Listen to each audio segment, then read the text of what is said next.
Dans cette guerre de l'ombre, quel intérêt la France aurait-elle eu à ménager les forces qu'elle était censée combattre? Les Français, à travers la firme Areva, exploitent les mines d'Arlit, qui sont à 300 km de la frontière malienne, en face du nord du Mali. Donc ça a été invoqué comme une des causes de l'intervention française parce que c'est une région sensible.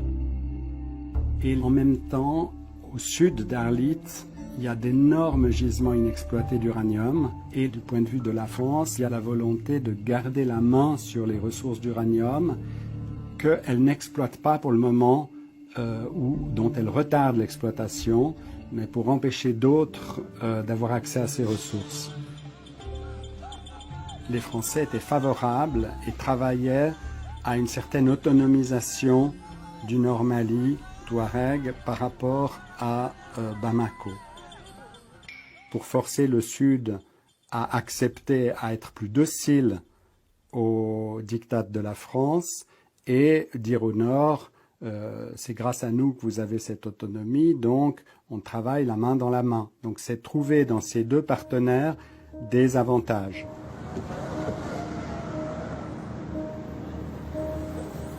Dans cette partie d'échecs, la France n'est pas seule. Et c'est bien loin du Sahara que se décide le futur économique de la région. Des représentants des groupes pétroliers, des experts du capital risque et des responsables africains en charge de l'énergie se retrouvent à Londres, capitale financière de l'Europe, pour discuter de contrats et rêver de gros profits.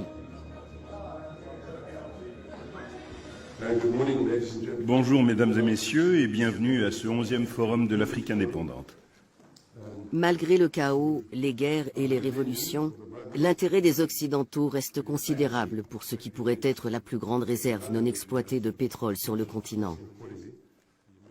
L'Eldorado du Sahel, le bassin de Taoudéni, qui s'étend de la Mauritanie à l'Algérie, couvrant le Nord Mali.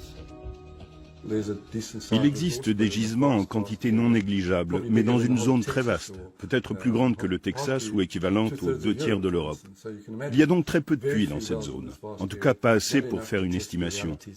Il faudra beaucoup de temps pour connaître les ressources exactes de ce bassin.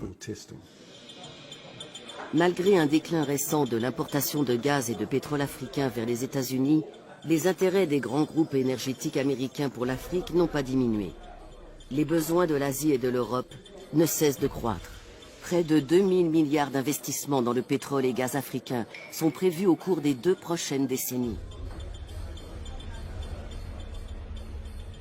On sait tous qu'on va vers une raréfaction des ressources pétrolières et que ces derniers grands bassins pétroliers d'Afrique vont avoir une importance croissante au fil des années et qu'il est très important de se prépositionner pour l'exploitation de ces ressources.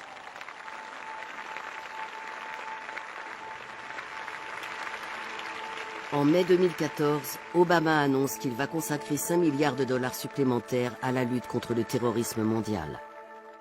But as we move to a train and advise mission in Afghanistan, our reduced presence there allows us to more effectively address emerging threats in the Middle East and North Africa.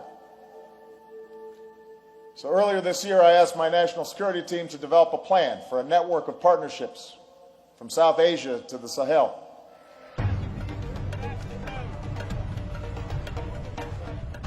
« 130 ans après la conférence de Berlin, un nouveau partage du continent africain s'effectue pour garantir l'approvisionnement en pétrole, en minéraux stratégiques, en terres arables et même en eau sous les sables du désert. C'est pour cela que la véritable histoire de l'intervention de l'OTAN en Libye reste à écrire. Mais elle découle de cette affaire non, mais pas du tout, parce que la France à elle seule ne pouvait pas mener cette intervention. Les Britanniques aussi y ont été associés. Il fallait qu'il y ait les États-Unis qui ont été associés, l'ensemble des pays de l'OTAN, même la Norvège y a été associée, le Qatar y a été associé, les Émirats Arabes Unis y ont été associés, l'Arabie Saoudite y a été associée. Mais vous avez été au cœur du système libyen, vous avez été au cœur de l'État libyen. Oui, mais je vais vous dire pourquoi. Je vais vous dire pourquoi. Je pense que Kadhafi a signé son arrêt de mort lorsqu'il a décidé de créer une monnaie commune à l'Union africaine, car je vous rappelle que la Libye fait partie de l'Union africaine, que le siège de cette banque, de la banque qui devait émettre cette monnaie, avait déjà été fixé au Cameroun. Je vous rappelle que dans le cadre du financement de cette banque, l'État libyen apportait 90% du capital requis, ce qui permettait ainsi à l'Union africaine de sortir des griffes, ou des pays membres de l'Union africaine, de sortir des griffes des bailleurs de fonds internationaux dont l'aide repose sur le dollar. Ça a été pour lui une erreur cardinale, car à partir du moment où il a pris cette décision... C'était en quelle année ? C'était en 2008-2009, car à partir du moment où il a pris cette décision, il a heurté de front les intérêts des États-Unis et du dollar américain. Et vous avez un deuxième élément. Du temps du régime, les compagnies pétrolières étaient strictement encadrées. Elles avaient des zones qui étaient exploitées, certes, mais elles avaient un quota de production qu'elles ne pouvaient pas dépasser.